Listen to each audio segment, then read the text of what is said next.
So I want to welcome you to this series of videos. So my name is Mahabodhi and I'm a Buddhist teacher in the Triratna Buddhist order.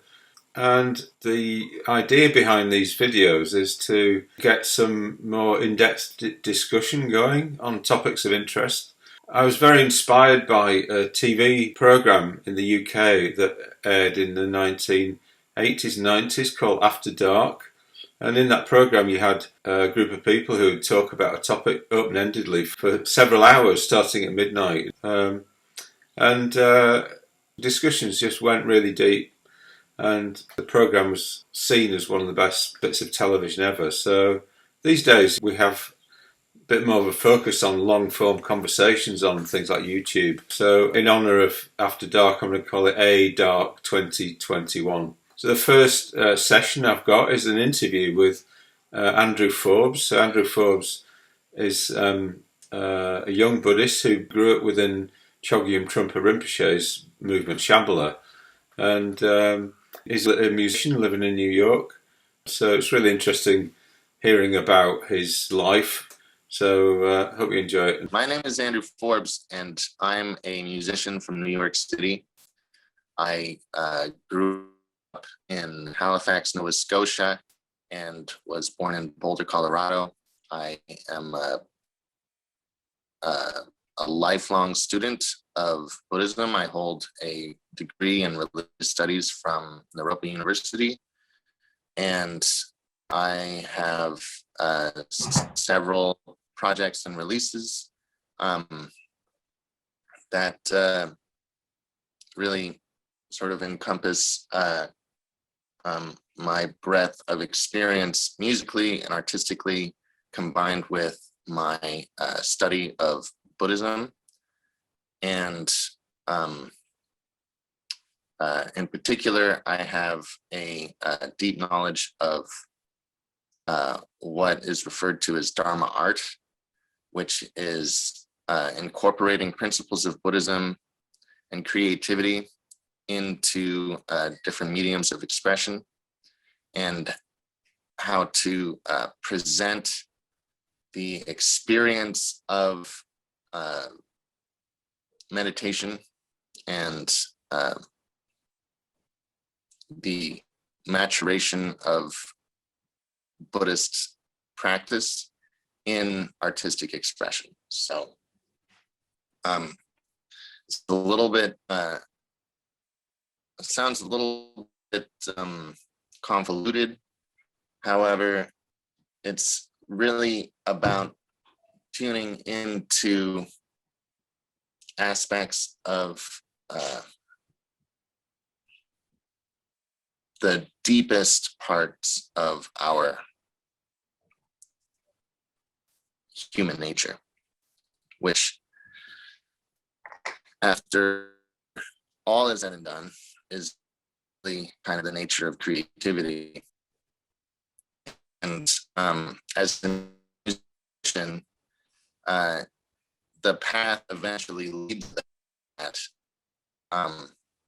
When a person is engaged in the act of making music or of making art, they're in fact in direct communication with the most primordial substance of their own mind, which is essentially creativity. And that is a method or gateway to realization, according to the teachings of Dharma art, which were founded by the controversial teacher Chogyam Trungpa Rimpoche, who was a major teacher in the 20th century. And despite this controversy and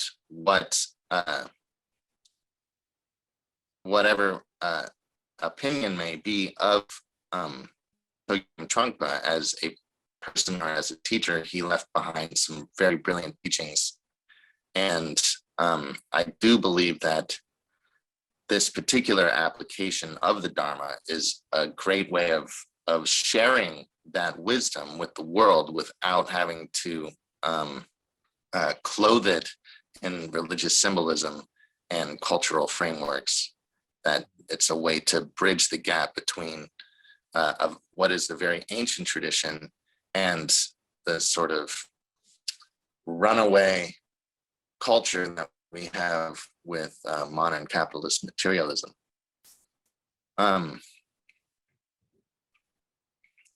So what this has kind of led me to is a very deep understanding of a culture of consumerism and waste that we have here. And I do believe that there are very powerful organizations and companies that have used the techniques of persuasion, advertising, consumerism that are really working against what we learn in Buddhism as a way to see things clearly. What it's working directly against is any kind of volition to be a non-consumer, to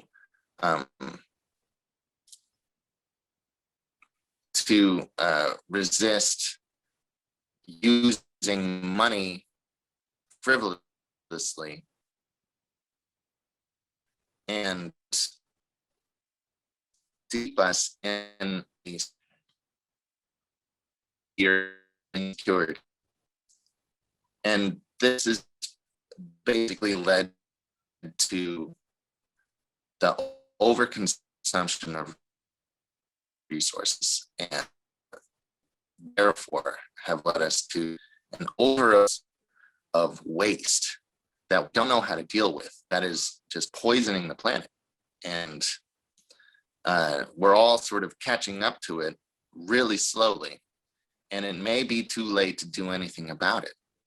But I do think that with using the same techniques of persuasion, we can actually help people out of this sort of addiction mentality to overconsumption. I just contemplate the lifetime of a plastic bag that was, say, produced sometime in the 70s or 80s, and it has lived with a bundle of plastic bags in a box in a warehouse somewhere for maybe 40 years. And then somebody takes the box and ships it to somewhere in upstate New York, and then it gets reprocessed and shipped somewhere into New York City, and then it gets shipped to some bodega somewhere where it's just like clockwork. It's completely mechanical, that you go into the bodega and you buy a drink of some kind. You buy a plastic bottle drink, and you go up to the counter, you pay for it. The cashier takes that plastic bag, puts the plastic bottle in the bag, and you pay for it and you're on your way. And the first thing you do is you take the plastic bottle out of the plastic bag and you throw away the plastic bag. And it's just goes on and on and on and on like this, to an exponential degree. And what you get is a mountain of plastic. Simple as that. And I think that this is a total culture of absolute mindlessness. And I think it's really part of the main problem, and nobody really wants to admit it or talk about it. And I can see in various parts of popular culture and advertising culture and Hollywood that for the longest time, there was a big resistance of really calling out the truth just because it makes people uncomfortable. Mm. People don't want to come face to face with their own consumption habits because it would really kind of question who they are and what they're doing on this planet anyway, and what their purpose of life is. Yeah. So can I ask you, you know, you went to Naropa University, which was the university that Chogyam Trungpa set up in Boulder, Colorado, isn't it? And I noticed, were you born in Halifax, Nova Scotia? No, I was born in Boulder.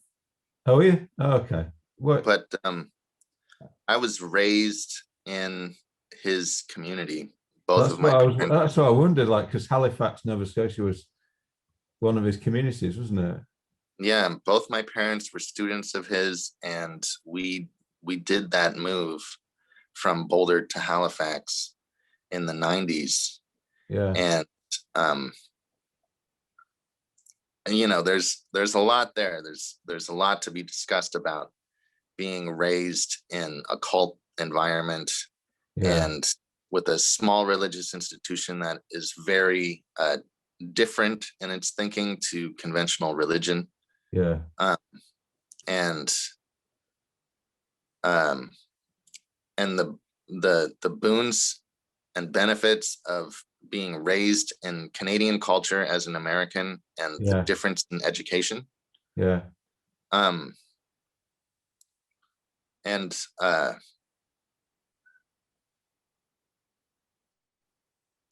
then, you know, the various implications of being raised with a medieval Buddhist culture that is full of both power and magic and profound practice, as well as really ancient reinforced patterns of patriarchy, misogyny, and really archaic religious beliefs, you know.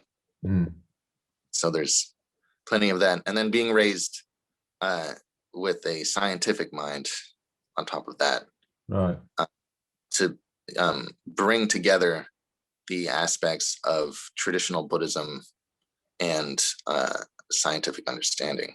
Yeah. Well, I've got a physics degree, so I've got a physics background. Yeah, yeah, yeah. So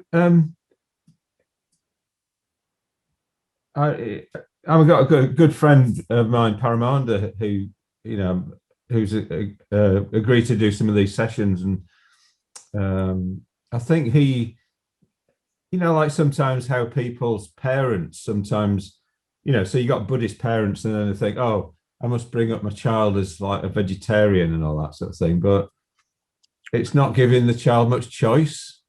And he didn't do that. He said, oh no, he can have meat if he wants, you know. So what were your parents like? Did they give you freedom to choose? Oh, absolutely. I think the dynamic difference between my parents was my father was more lackadaisical, and he really sort of governed the household with a light touch, whereas my mother had a bit more of a powerful grip on things. But either way, what they were taught to do by Chogyam Trungpa was not to raise children with a heavy hand in the culture of Buddhism, but to actually just create a culture. And this goes with the Dharma art teachings. You create a culture in the environment that's not an oppressive or aggressive culture, but it's it creates the foundation for a person to be inquisitive and question what this culture is about. And so when I was a child, I grew up with all these things thinking that they were just very ordinary. and therefore, when I grew up in it, I really didn't think the concepts of Buddha nature, or of emptiness, or of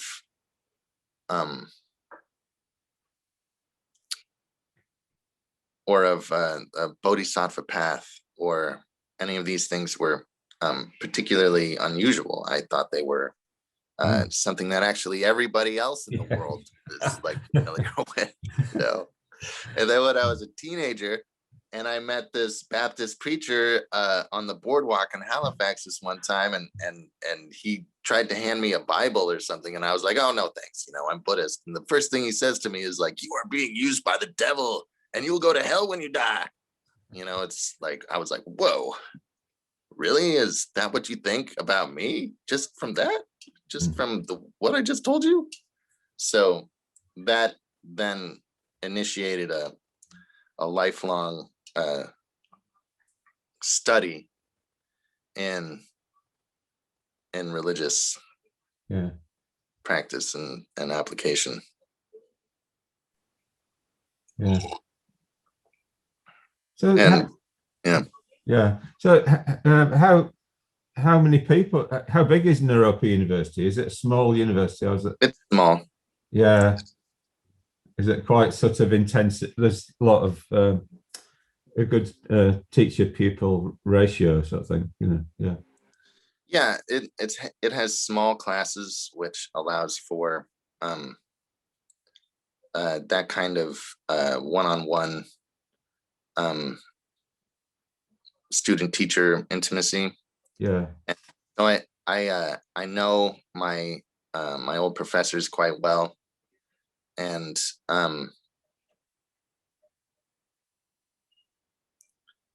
yeah, it was the dynamic between the undergraduate study and the graduate study was a difference between sort of being in kindergarten and then being incredibly serious and engaging in psychoanalytical meditative training that was really unique for this part of the world. Particularly, there were certain things that I studied at Naropa that otherwise I would have to go and find some yogi in some cave, and learn that stuff that way. Yeah. Such as what sort of thing? What sort of meditation techniques did you learn there? Well, It's up to you to say. You don't have to say. Well, a lot of variations of Mahamudra and Dzogchen practices.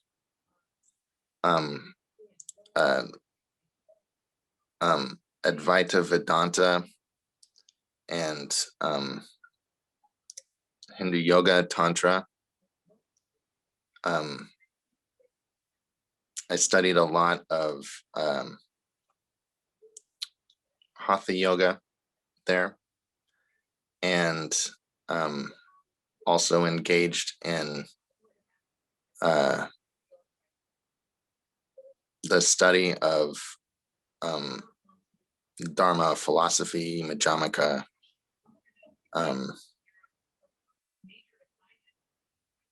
and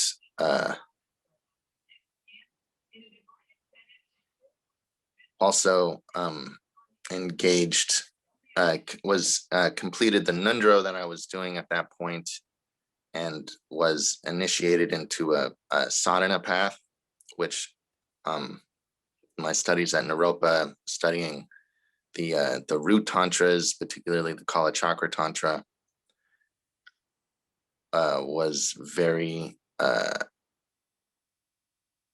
informative in its contribution to what I garnered from my studies at Naropa. But I would say that by the end of my tenure there, for a sort of for an undergraduate degree that was combined with graduate studies, because of my previous experience practicing, was really about how to incorporate the Dharma and a kind of attitude of what I would say a mission of spreading the Dharma through the West was basically studying art and being an artist, how to actually create a culture like the one that I was raised in that would allow people to really begin to question the way that things are and why we're so compelled to overconsume, or why money has such a powerful grip on our reality as 21st century humans. Yeah. And then, of course, spending a lot of time in nature in the last 5 or 6 years has also led me to understand that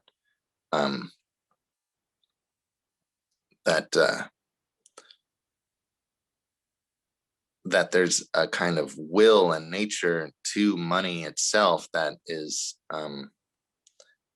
really at odds, almost at war with nature herself. And there's a certain will to power of money that is kind of a neutral energy. However, it's with the people that really wield that power are driven by very basic patterns of greed, and their view is particularly that nothing on this planet or in this universe is sacred, and that it is all destined for consumption, to be bought and sold. And when you buy and sell things like that, it takes something that, say a magnificent tree that has been there for thousands of years, and it's absolutely gigantic, and it itself is a whole galaxy hosting innumerable beings. But really, a person drives up to that tree and they size it up, and they just immediately think, like, how much do you think I could get for this tree? They chop it down, they cut it up, all those beings lose their home, and then they ship it, they package it, they sell it, and then it's used, say, in a construction project that eventually deteriorates. All of that stuff ends up in the rubbish bin. All of that stuff ends up in the landfill. All of that stuff contributes to climate change fueled by pollution. Yeah. So there's a kind of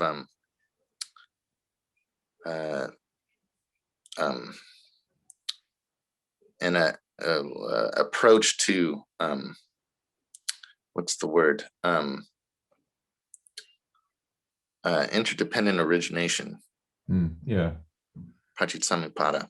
Yeah. That when you look at the patterns of capitalism, it kind of directly reveals what the problem is, and also reveals kind of what the solution is.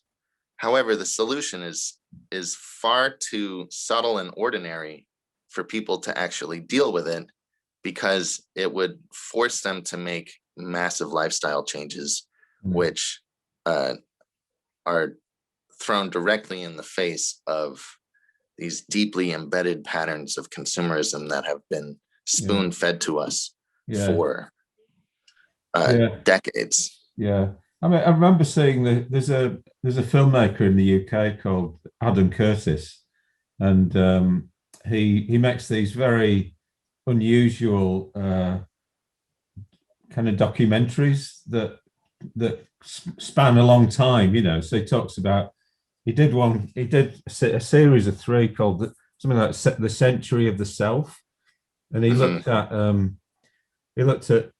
the work of Sigmund Freud. And then he shared the thing that Freud's nephew basically invented like public relations or something like that.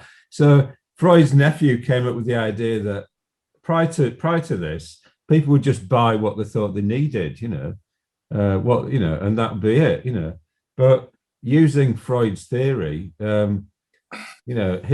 in a way kind of twisted it into and made it serve capitalism. So he said, "Oh well, we can get people to buy things that they don't actually need, if we use psychology." So Yeah. that was back in the 30s, Yeah, and a lot of people attribute Freud to the foundations of advertising. I mean, particularly his study of sexuality and the various reptilian parts of the brain and how they can be stimulated to override reason. It's really profound stuff. Yeah. So how does your how does your work, either you work as a transcriptions editor for Shambala Publications, which is Trumpa's publication wing, isn't it?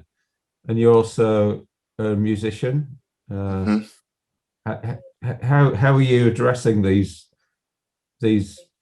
issues that you see in society, in American society, through what through what you do in life? Well, my work as a transcription editor is really, that's just work, really. It's right. It's just being in the right place at the right time, able to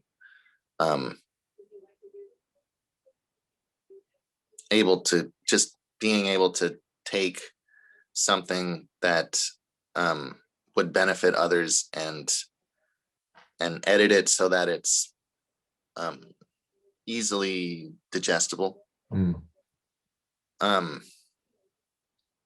But as a musician and as an artist,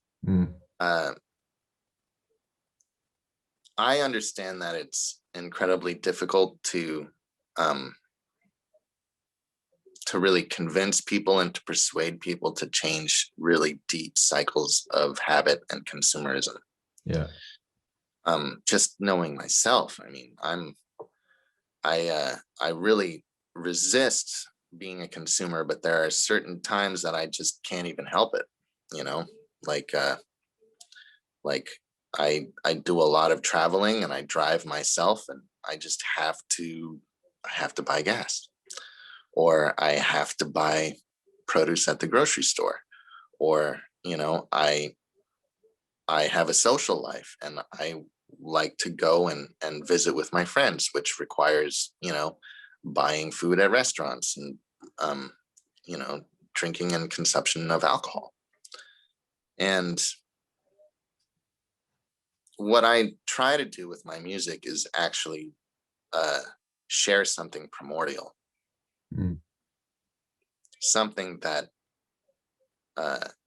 people can connect to, and with a sense of space to connect to either something spacious in their minds or something inspirational in their hearts. And a lot of this has to do with really delivering of art at the right place at the right time, in the right mood, that people have a moment of sort of up and cheering up. I think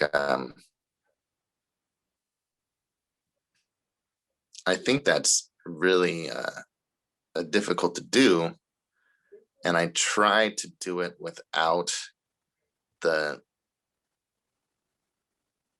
methods of what I'm trying to rebel against.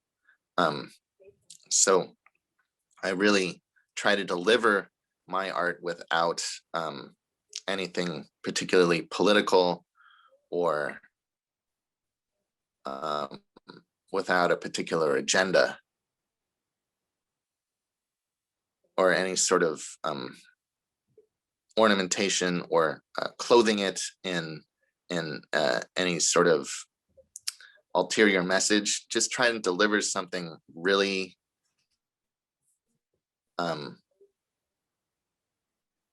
basic, something really folky, something that allows people to connect with their ancestors. I play, one of the things that I'm most known for is my work with the Highland bagpipes, which itself is a very ancient instrument that carries with it basically the dynamic of all of human history, as it was discovered by Roman invaders several thousands of years ago. And then as they colonized all of Europe, they brought that instrument with them. And then when it made it to Scotland, they began to use it as an instrument of intimidation and warfare. And then the British used that, in their colonization of the whole world. And then now it's like it represents it represents something that people understand and connect with as moments in their life of particular importance, of either a wedding or a funeral or a combination of the two or something like that, that it triggers something primordial. It makes people remember their ancestors. It makes people remember where they came from. It makes people think about the past and the future. And one thing that's particularly happening that I'm noticing in the 21st century, and I'm not sure if I can really take any credit for this, although I would like to, is just that bagpipes are making their way into American culture, pop culture, a lot more than it has in the past, and being used in different dynamic areas. I mean, there was a really hilarious Geico commercial that had a bunch of bagpipes in it that was that really seeped its way into the American mentality. Now I understand if I had actually moved to Europe maybe 20 years ago, my life would be way different, because bagpipes in Europe, that's really a normal aspect of the culture. That's really kind of something that is people have been doing for many, many years. But here in America, it's really still at this level of novelty. And that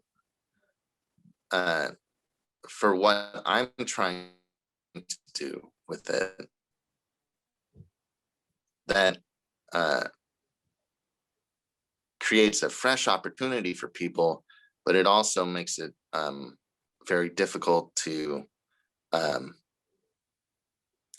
take to the different levels of distribution. Yeah, so I'm quite interested in hearing about your experience of Chogyam Trungpa. So do you want to say a bit about that? Well, I met him when I was just 6 months old, and shortly after that, he had his physical collapse, and so I do consider myself quite lucky.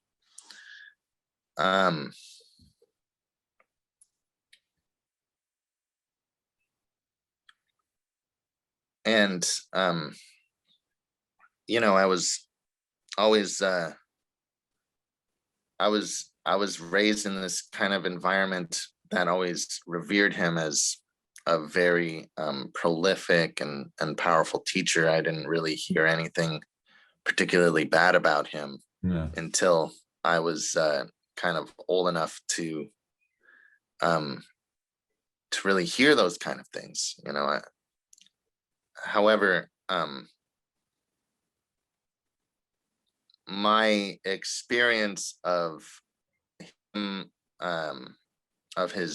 writings, I've listened to a lot of audio recordings of his. I've seen a lot of video. I've assimilated a lot of his teachings over the years.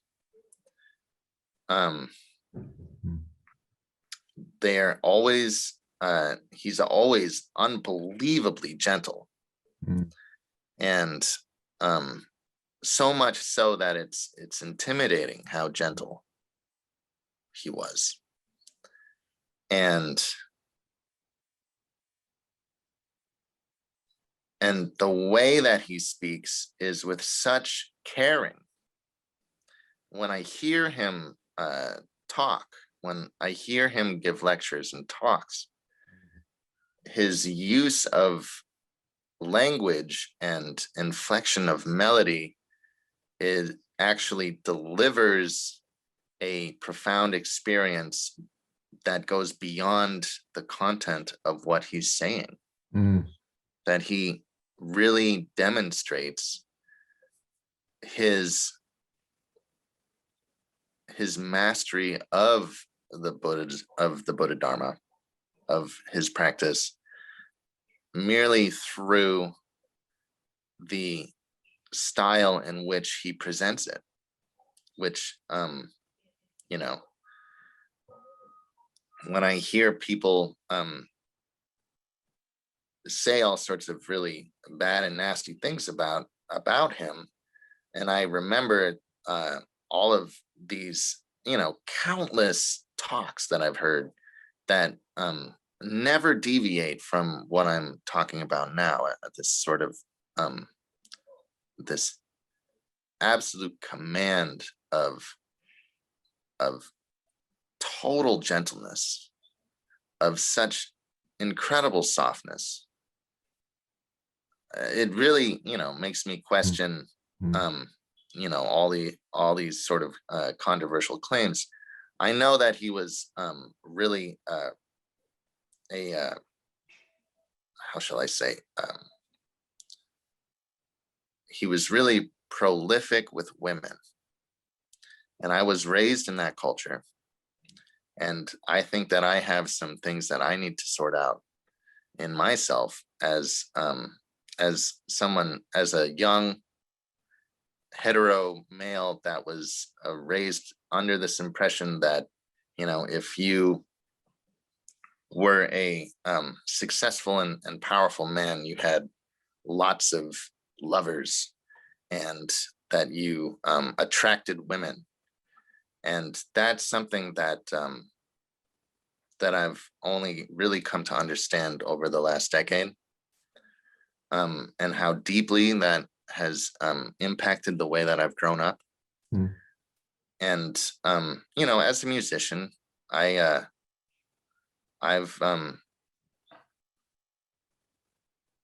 have my sort of my community of women that I've been intimate with over the years, and how those things have kind of worked out or not worked out.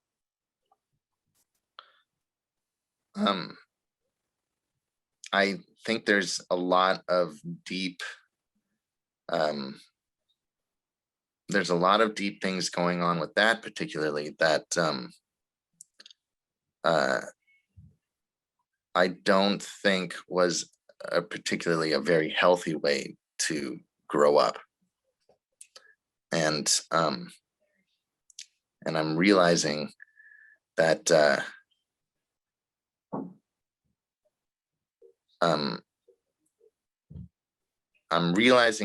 was maybe one of the well, how do I say this?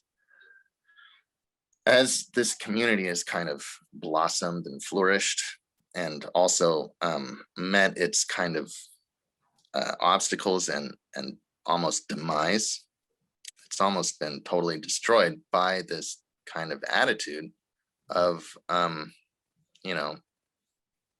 being kind of a semi-polyamorous community. it's really kind of led to a lot of people being very hurt, particularly women, and a lot of trauma that has not been addressed, and a lot of secrets that are only now coming to light, and a lot of people feeling that they were manipulated, or a lot of people feeling that they were exploited in those ways.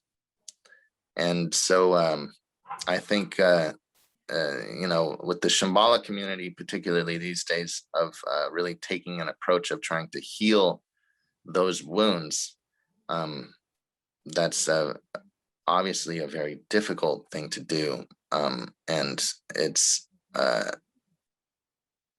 it's entirely necessary. And in myself, I've recognized these things about me, and I've really come to see how in the world so much of what we do is actually conditioned by this very old-fashioned approach to sexual politics and dynamics. There's a lot to say about that. Yeah, I think. Yeah. I mean, I did a session on American Buddhism, you know, one of my talks, you know, and I brought in Chogyam Trungpa, and yeah, and in a way, the movement that I'm a part of, which is Triratna Buddhism, has been a bit similar, you know. So, you know, our founder, you know, got into sexual stuff with, you know, he was gay, and he got into sexual stuff with his disciples and stuff, and so we faced the whole thing of, he brought us such a lot, and then there's this kind of darker side and stuff like that. So in that talk I gave, the American Buddhism one, I can't, in a way, I spoke up for this. I spoke up for, because I think what Trungpa was trying to do was to bring people into full humanity, really, you know, like really get them to turn into somebody, you know, turn into people, you know, with something. And I think my sense is that Shambhala people you know, they've done something with their lives, you know, they've actually filled their lives out, and they've come into relationship with people and this sort of thing. And it's the same in the movement I'm in, you know. It's such a bunch of impressive people, of human beings, you know. Now the other option is where you've got some sort of colder, more arid thing where, you know, maybe Theravada Buddhism is a bit like this, and it's like you have this distant relationship to your teacher, and you don't really make lateral connections with other people, you know.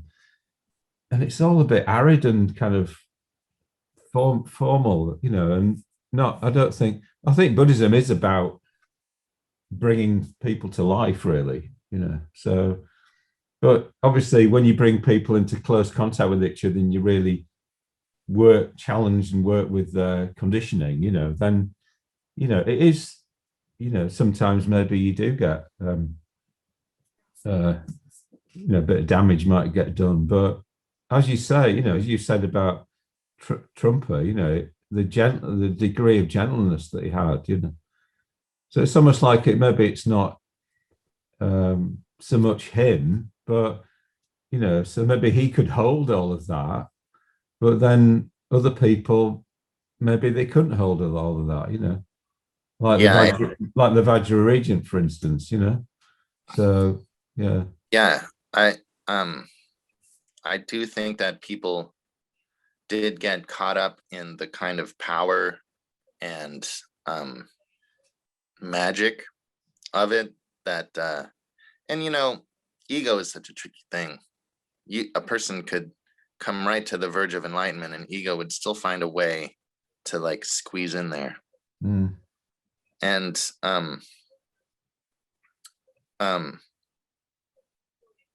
yeah, the Vajra Regent my parents were both really dear friends with him, and they had a very difficult time taking any kind of side back when it happened in the late 80s, because they, of course, were just as horrified as anybody else that these things had happened. But at the same time, it's like when someone is your very dear friend that you're very close to, and then they do something that's heinous and egregious. Do you stop becoming friends with them? Do you try to help them? Do you try to take a bigger view and understand the situation, or do you are you just so traumatized or shocked that you cut off your relations to them altogether? I'm having a similar thing happening with me and the Sakyong Nippon Rinpoche, who leads the Shambala community. I've studied with the Sakyong for many, many years, and I feel like I've known him for a long time, and he's taught me incredible things about Buddhism and meditation that I'm really deeply grateful for. And at the same time, I'm like shocked and horrified at the way that things have turned out. What am I supposed to do about that? How am I supposed to feel? How am I supposed to relate to it?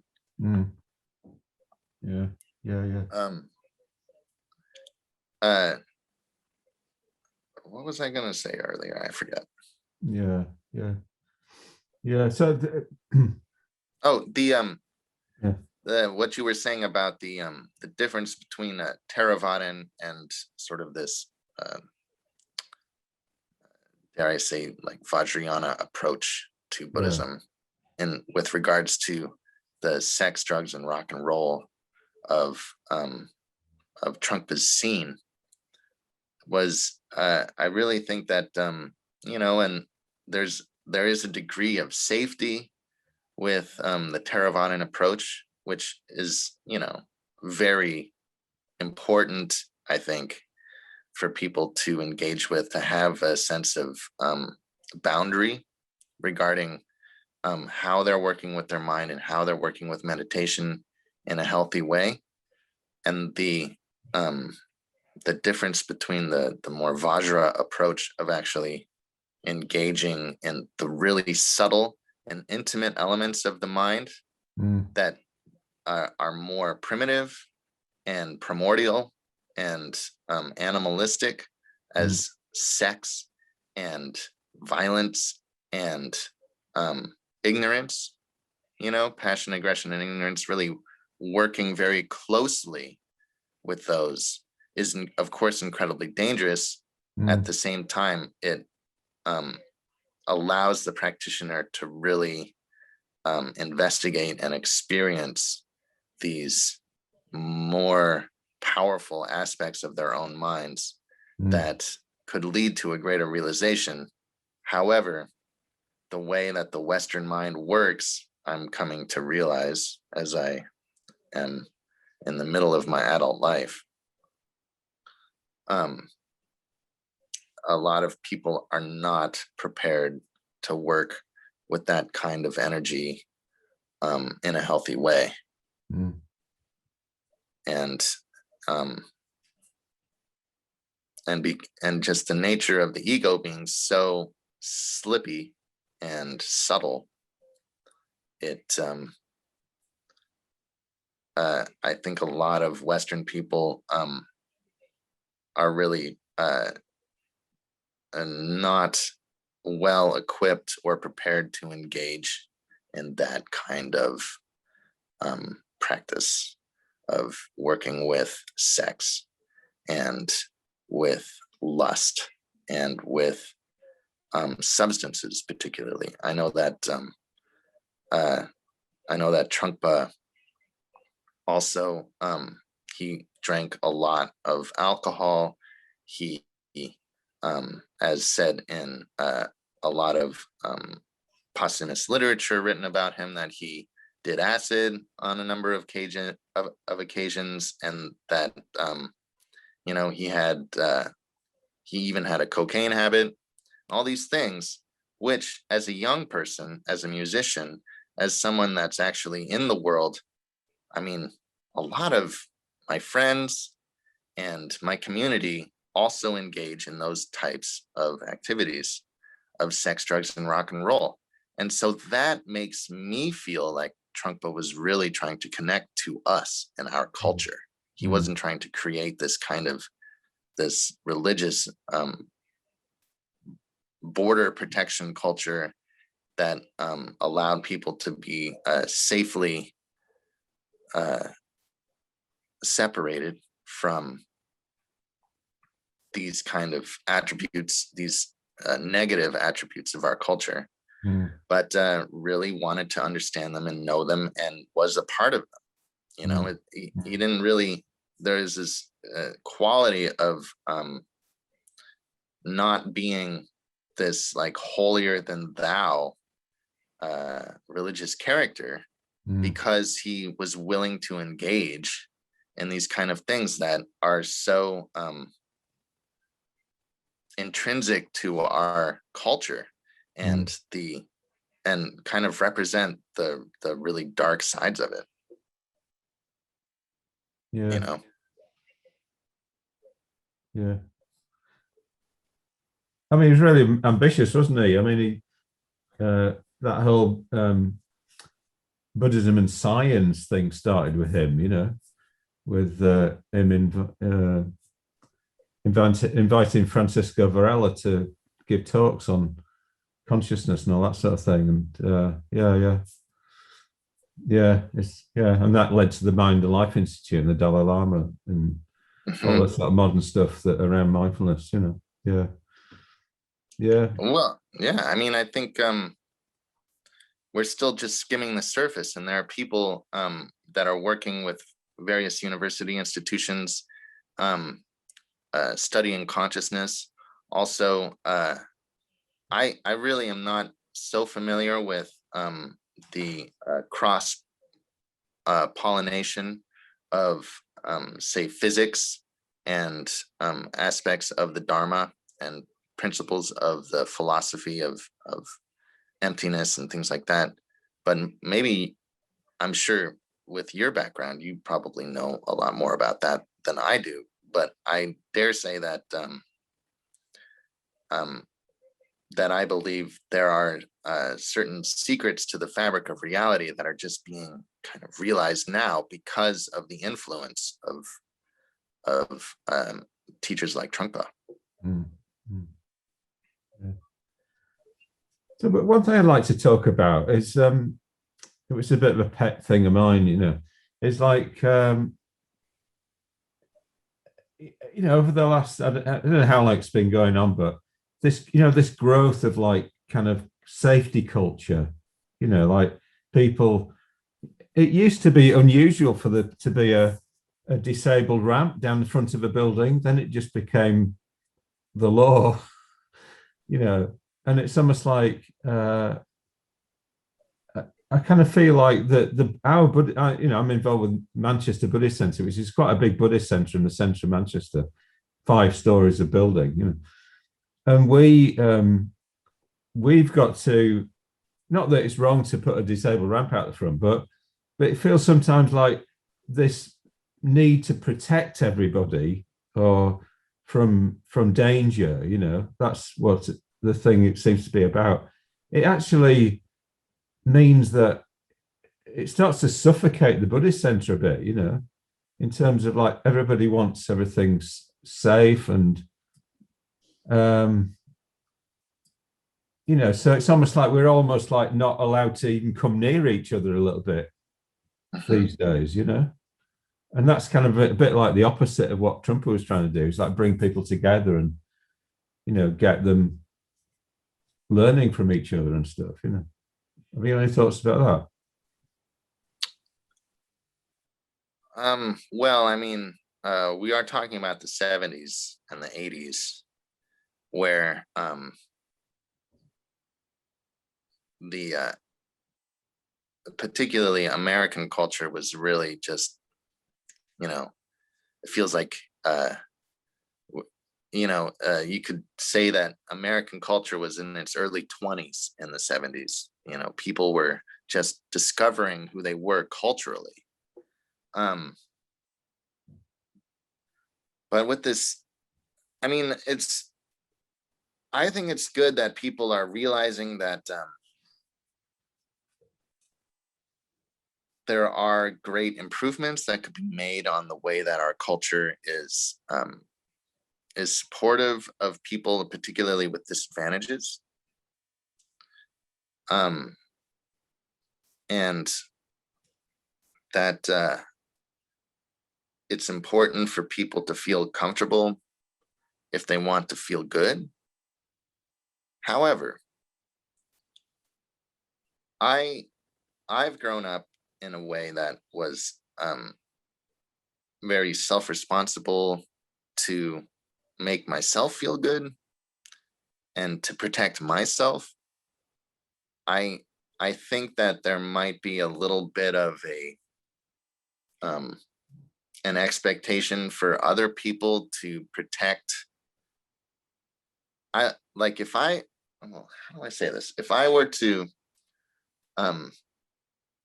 be less self-protective, I would expect other people to protect me.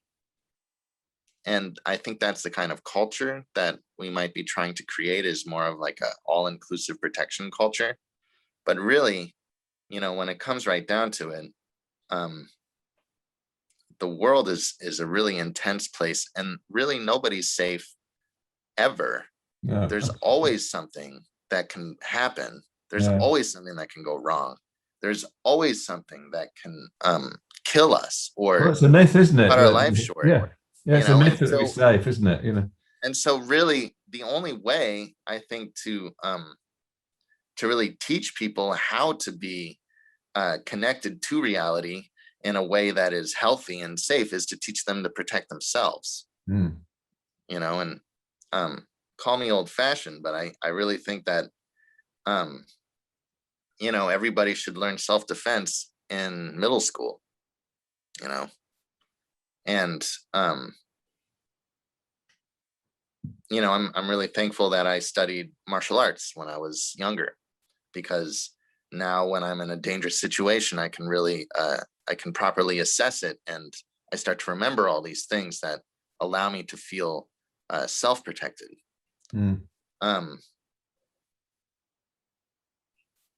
However, that being said, I particularly with ways in which people are exploited in different cultures of business, and in the way in which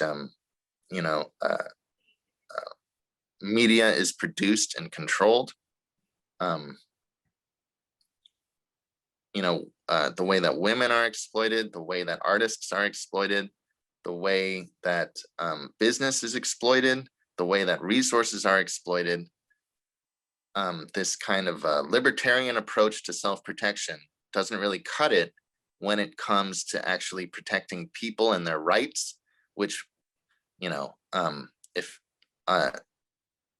in a lot of cases, a business will go out of their way to really exploit people's rights in order to get what they want. And that also has to do with nature, that, contracting businesses, different corporate cultures that are designed for mining and development and extraction of resources and things like that, unless there is something legal to prevent them from doing something awful to the environment, there's nothing that will stop them. They will stop at nothing to destroy everything just for $1. So I think it's important that these legislative avenues of protection are put in place, because really, despite the fact that I believe everybody's basically good and has a Buddha nature, the ego is so subtle that it finds its way into these things, and it can make excuses for anything. especially if it means that there will be more money. You know, more money is more problems. Yeah, I suppose, like, the central teaching of the Buddha is that is pratisya samappada, and everything depends on conditions. So if you're in a situation where you're surrounded by people who are all doing a particular thing, then you feel it's all right, don't you? You know, so if everybody's speculating on Bitcoin, and if the culture is around you is all saying, yeah, this is fine, you're going to do that, aren't you? You're going to carry on doing it unless you see something different, and I think there's been a bit of a kind of growing kind of moral vacuum, really, over the last like 20 years. I remember I was just watching on YouTube a bit of a clip from the news. It was an American news program from 9/11, and the tone that the people had, the news people had, was so much more human back then. And today it's really kind of robotic the way they present everything, and so yeah. But maybe these sorts of discussions, where we kind of leave the mainstream media to its own devices and just try and talk to each other through these sort of, Jordan Peterson type discussions, online. Well, maybe we can get something going again, One thing I've noticed is that pendulum actually swings both ways, saying that, say, 20 years ago, newscasters were more human. On some networks, that might actually be true, like the way that I've watched some channels like the BBC and MSNBC. It seems like the newscasters are very kind of robotic, even if they're trying to present a very sort of liberal-minded approach to things.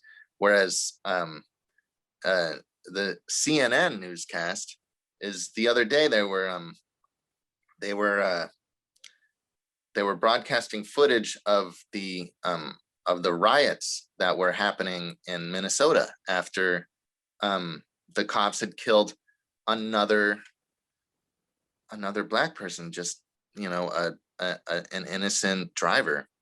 And what, just recently was this? Oh yeah, it was like last week. Okay. And the tone of the newscasters on CNN were so human. Like, I'd never seen them before. Like 20 years ago, I would have considered them completely robotic, but this time they were like, oh, right.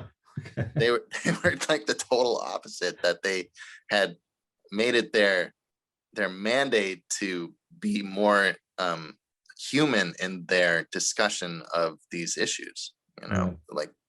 Like the newscaster let the aunt of I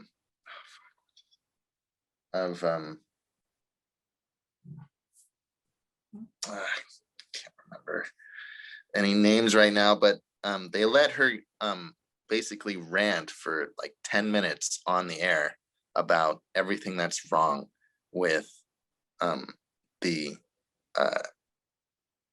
culture of systemic racism with the police and the violence that has come out of that in this country. Yeah. Well, we can only hope for more of that, really, can't we? Yeah. Well, maybe it's been helped by Biden getting in and the verdicts, the George Floyd verdicts and stuff. Yeah.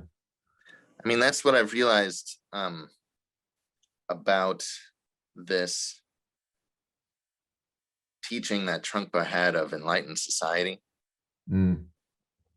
is that the way that enlightened society has kind of blossomed, why things continue to get better democratically, is that the virtues of democracy, basically, is that things have to get so bad. They have to get just so bad before they get any better.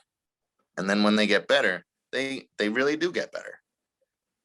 So this is kind of a symptom of that. I mean, it just mirrors the development of our society over the last 150 years, and how things have been so bad that there's been enough of a reaction to that the pendulum then swings the other way. Yeah. Things do get better. Yeah. But it only happens through like the tireless work of people resisting. Yeah. And then as time goes on and generations continue, it's amazing what we take for granted that people fought and died for. You know, it's remarkable. Yeah. I've got this this book by this eccentric Dutch writer called something like Wilhelm van der Loon or something, and it's called The Arts of Mankind. And sometimes when you get somebody who's a real eccentric, they just pick out something that nobody's ever thought of, you know. And he pointed out the fact that you had in the Middle Ages, you had kind of no theatre at all, and then you had like the mystery plays, and then you had bang Shakespeare. So it's almost like a pent up amount of creativity that just got released, you know.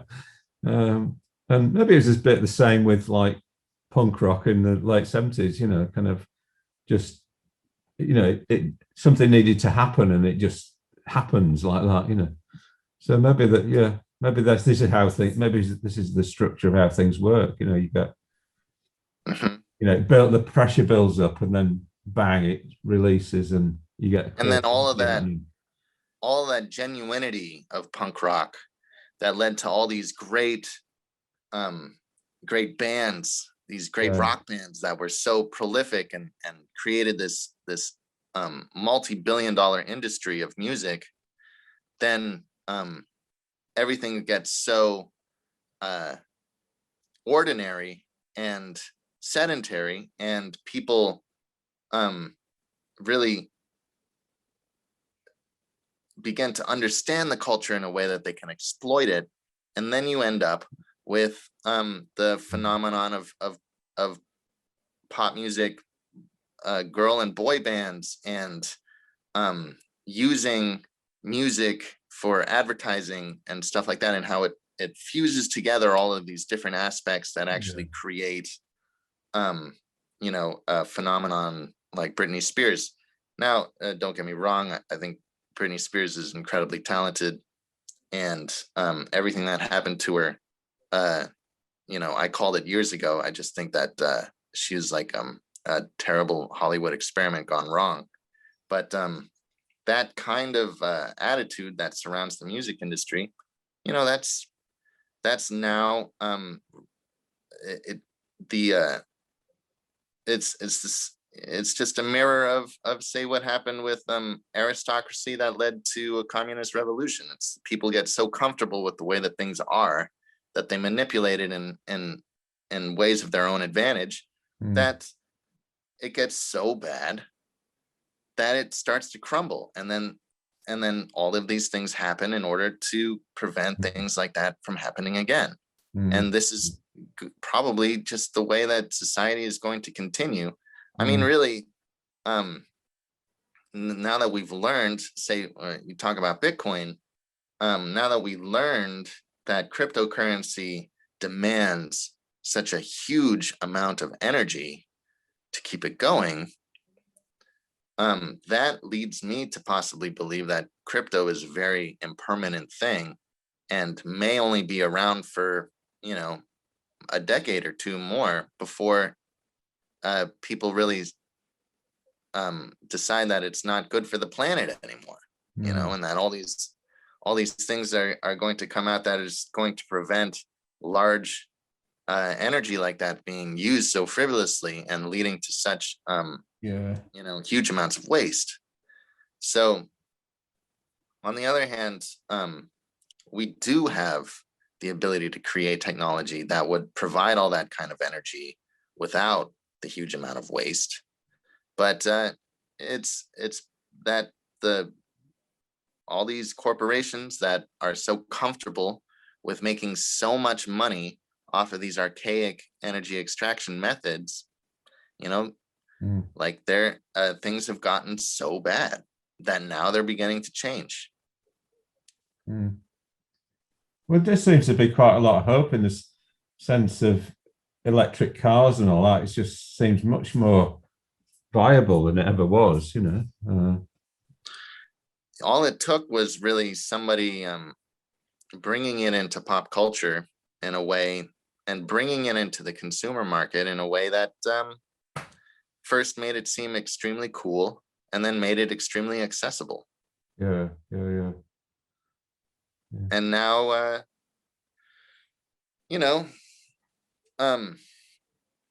we're going to start harvesting all these elements from the asteroid belt it's just going to make all this stuff even better. And then things are going to get so bad with that.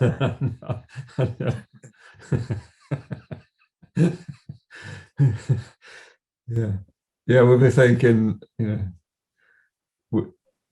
in the 2020s, it was luxury,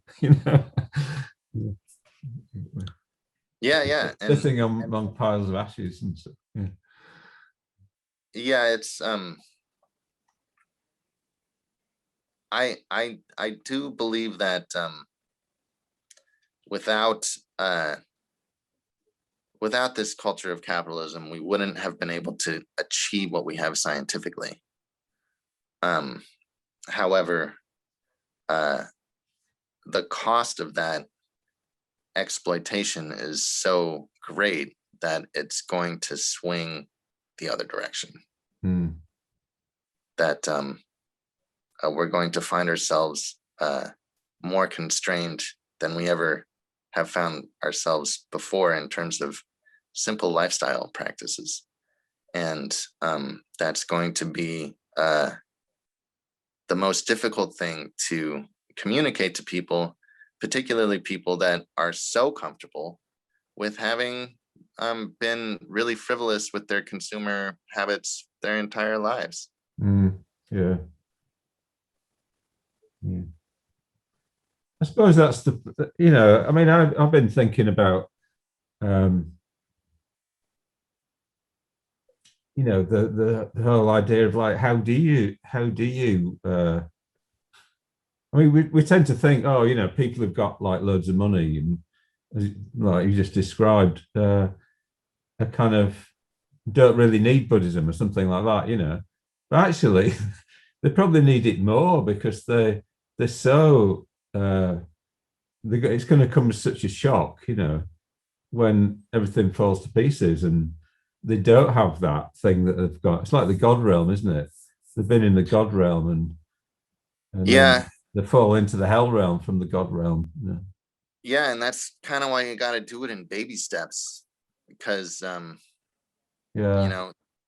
people are so comfortable that if something comes along and is that shocking, like they're gonna reject it, they're gonna resist it. It's just too much, Yeah.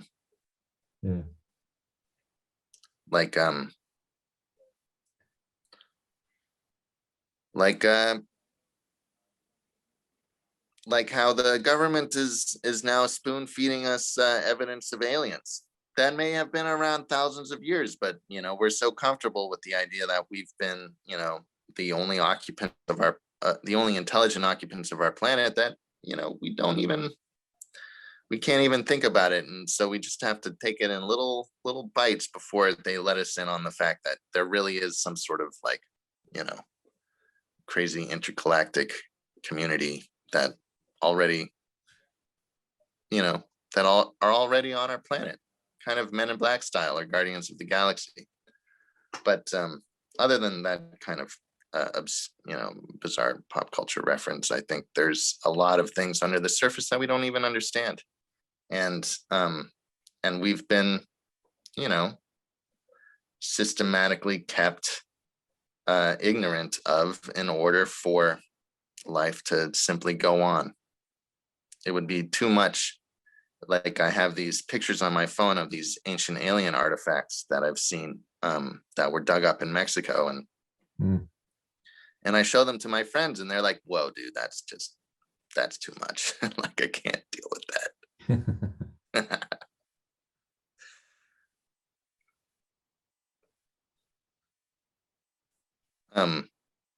But that, that's just a bit of silliness, really.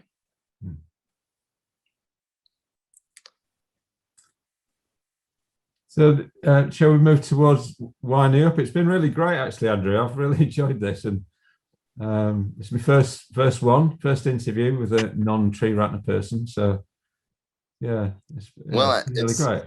It's been a delight, and thank you for inviting me. I'm always happy to share my experience of what it was like to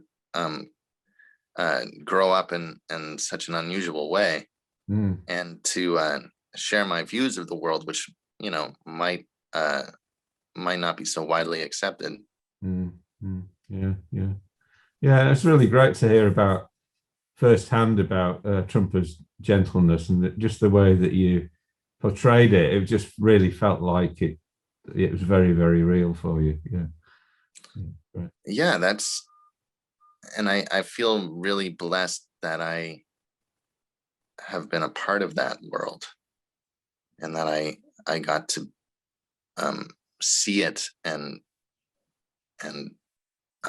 meet all these extraordinary people. Like you said, the people from that community, from the Shambala community, from the Vajradhatu community, they're excellent people that have really found meaning in their lives and have rounded themselves out into into very capable and powerful people.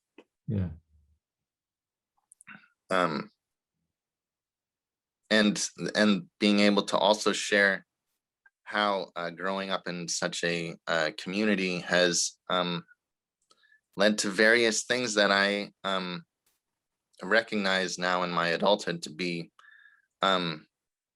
different elements of developmental trauma that I'm only now coming to realize. It's a mixed bag. Yeah. Well, I think probably everything's a mixed bag, isn't it? Yeah, but that's the sense. Yeah, I think so. Yeah, great. All right. Well, hopefully I'll have you back on a discussion, maybe 4 people, and we can. I'd enjoy that. Yeah. Okay. All right. Good luck. Take it easy. Thanks very much. Have a great night. Thank you, my buddy. Bye-bye.